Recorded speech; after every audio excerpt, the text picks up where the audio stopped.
চাকরি রাজস্বের আওতায় নেওয়া এবং সব ধরনের সুযোগ সুবিধার দাবিতে শনিবার সকাল থেকেই বিক্ষোভ মিছিল নিয়ে শাহবাগে অবস্থান নেয় সরকারি চাকরিতে অস্থায়ী ও চুক্তিভিত্তিক নিয়োগপ্রাপ্ত কর্মচারীরা।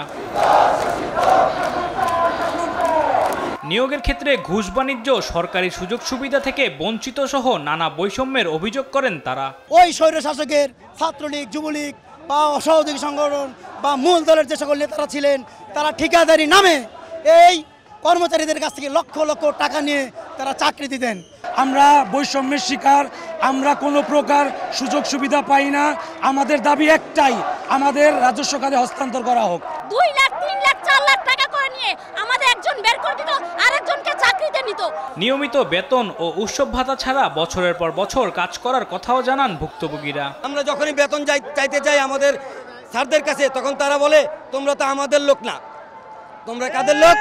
তোমরা হলো ওই কোম্পানির লোক। এখন আমরা কোম্পানির কাছে যেতে চাইলে বলে চাকরি করলে করো, না করলে লাথি দিয়ে বের করে দিব। মন্ত্রী মিনিস্ট্রি যারা যে বাজারে বাজার করে, আমরা কিন্তু সেই বাজারেই বাজার করি। এই যে 18,600 টাকা দিয়ে কি করে আমরা পরিজন নিয়ে আমরা চলতে পারি?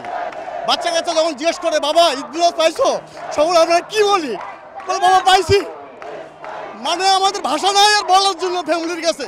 পরে শাহবাগ থেকে মিছিল নিয়ে অন্তর্বর্তীকালীন সরকারের প্রধান উপদেষ্টা ডক্টর মোহাম্মদ ইউনূসের কার্যালয়ের সামনে অবস্থান নেয় কর্মচারীরা।